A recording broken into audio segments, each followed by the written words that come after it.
Yeah, hi, welcome. Let's take a look at the Cemap Bootcamp and how it works. I want to give you some ideas about how it works and how it hangs together so you can really make the most of your bootcamp experience and maybe recommend us to your friends and colleagues as well, because actually we get about 50% of our business from recommendations, which is scarily good really, as opposed to advertising and all that kind of kit.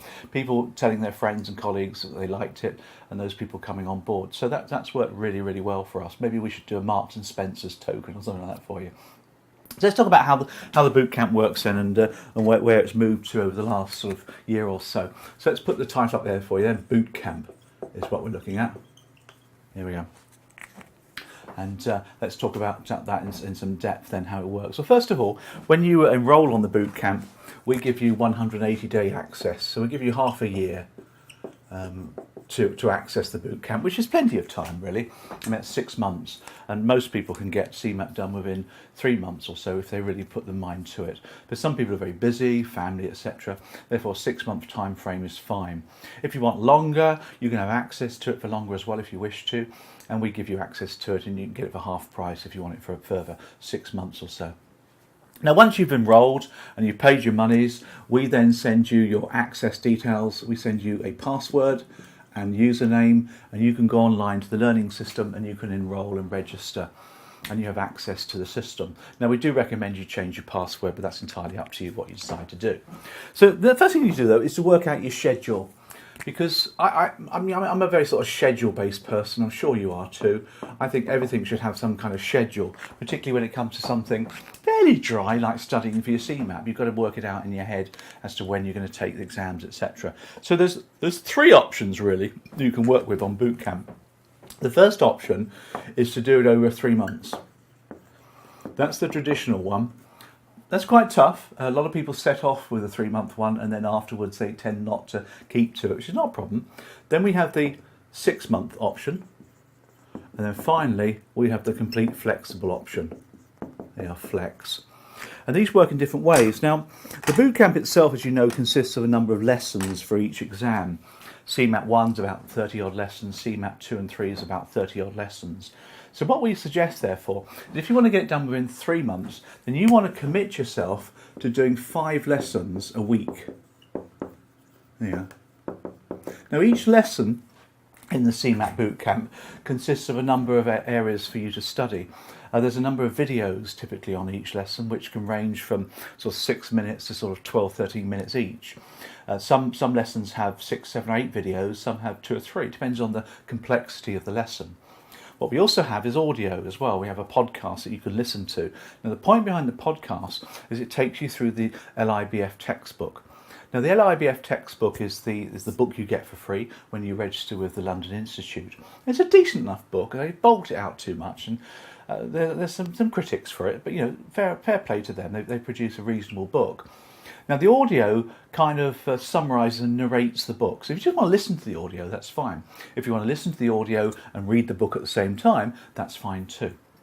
And we always recommend that if there's something you're a bit stuck with, you Google it or go online to find out. So each lesson is typically an hour to 2 hours. So, you know, if you're doing 5 a week, it's quite a big chunk of your life, really, which is why the 6-month option is sometimes preferred by people. Here you're looking to do 2 to 3 lessons per week.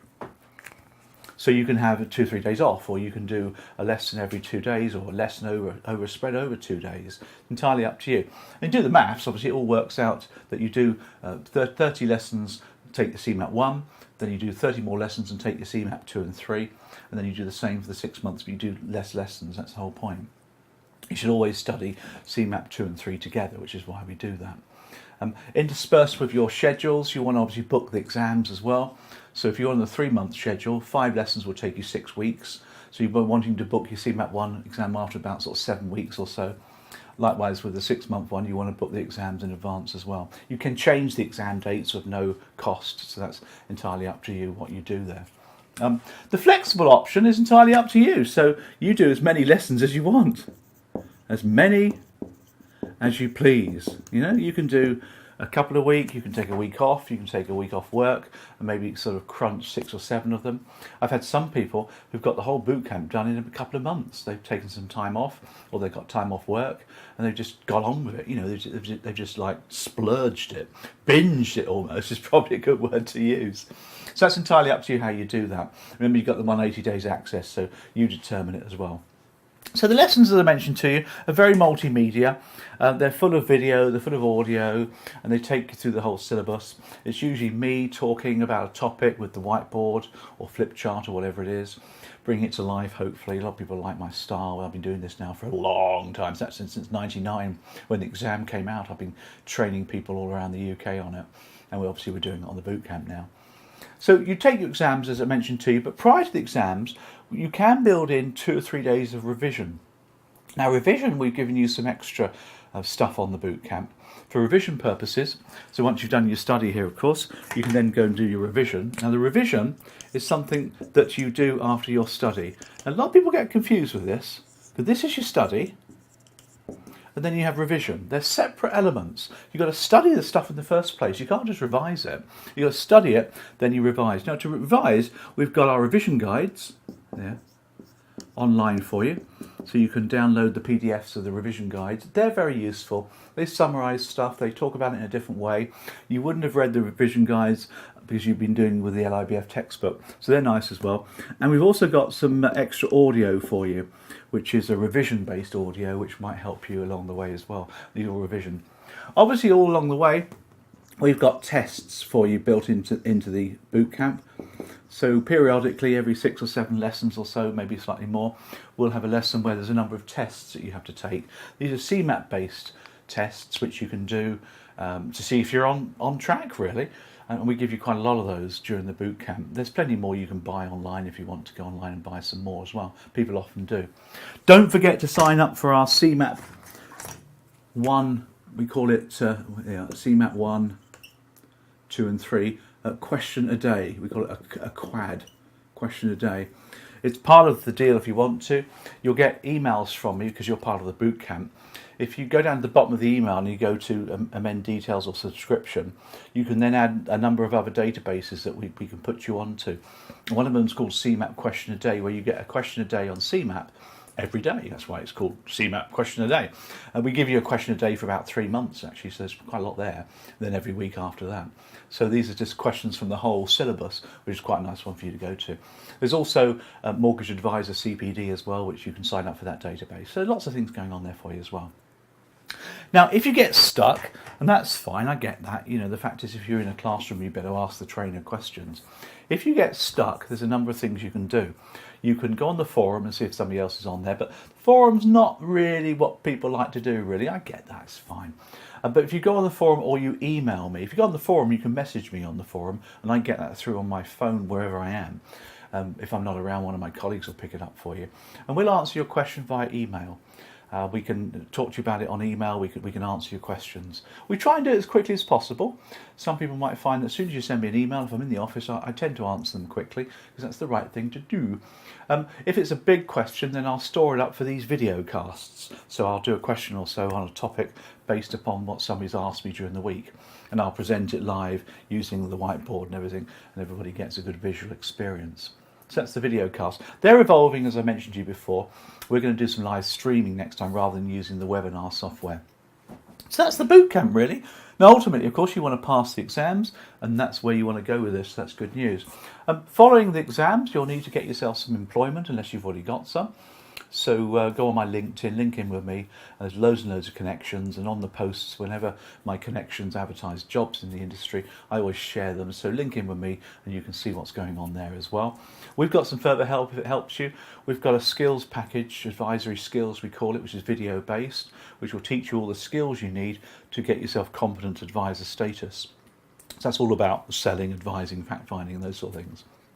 We also give you an advisor CPD package. So every Monday night we email you some updates and new ideas, and we've got a blog called advisorcpd.com, which you can join for free and get some updates. So we're keeping you informed that way as well. We're also developing some material for the equity release exam and the RO5. I need to mention those very quickly for you, maybe as I rub out the board for you. it's your next steps really. Now, a lot of people ask me about their next steps. Once I've got my Cemap pool and I've got myself a position and I'm working away, doing really well, there's a recession looming, there's all sorts of things going on. So I always recommend that you diversify as much as possible as a mortgage advisor. And there's a number of routes you take, and this is what we recommend. The first thing you do, of course, is your Cemap exam. You've got to get that out of the way, otherwise you're not going to be able to trade. The next thing you might want to seriously consider is what we call RO5. Now, RO5 is an exam from the CII. It's a different body. The London Institute of Banking and Finance is fine for Cemap, but I wouldn't go their extra route for the advanced one. I would go the CII route. It's the superior paper. Now, the RO5 is a protection paper. Now, this gives you some really good ideas about life and health protection. The Cemap hardly touches it really. So if you're going to give advice on it and do a proper job, then you want to get this RO5 exam. It's a one-off multiple choice paper, really cool stuff as well. You've also got the equity release from the CII, or you've got the SARA from the London Institute. They're the same paper at the end of the day. This is equity release, and we give you stuff to help you on that one as well. We're going to be introducing some training for that one next year. So that's your first route. The next thing you might want to be doing is advancing yourself, get an advanced sort of paper. And the best advanced paper is what we call the RO7, which, as you appreciate, is from the CII as well. There you go, put that in brackets for you. The RO7 is a fabulous advanced paper. It's all mortgage based, and that's definitely what you want to get to. And the last one, if you wanted to really keep that one, is what they call the RO1. Now, the RO1 is from the CII, and that one is like Cemap 1 on steroids. To get the level 4 qualification, you've got to add that to it.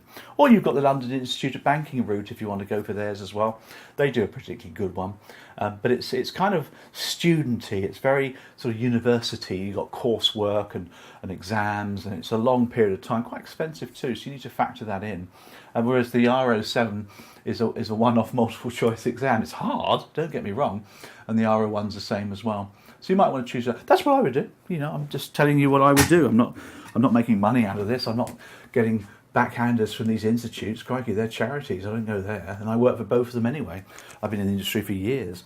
I don't have any axes to grind. But the fact is, that's the route I would take. Now, if you do that, you're going to be completely diversified. Think about it. If a big recession comes along and people stop buying properties or buying houses, I think we're going to have a Brexit bounce anyway, which is good news all around. If people stop buying houses, you've still got remortgage business. You've got the advanced stuff which is going to help you with buy-to-let, particularly limited companies. You've got your protection exam, which is going to help you to sell protection. I know one colleague of mine, Paul, he's a good mate of mine actually. He started off as a mortgage broker. He's now just a protection advisor. He just advises on protection. Makes a very good living. It's all commission based. He loves it. You've got equity release, of course, massively growth area, enormous growth area. And it doesn't matter what kind of recession or economy you're in. If somebody's retired and they're getting a fixed income from their pension, releasing equity on their property is just what they need to do. And it doesn't matter whether you're in a recession or not. It's recession proof. So you completely diversified your business. I'd definitely do that if I were looking to become a mortgage broker. In fact, I'm actually moving into equity release advice personally. I'm setting up my business next year. We're going to get authorization from the FCA, and we're going to start giving some advice on equity release, because I think the market's rife for some mis-selling. I can see it going on, I really do. So I want to make sure that these people get some proper advice. And I'll teach the subject at the same time. So there's some ideas for you. Bootcamp, how does it work? Hope that's been useful. Bye.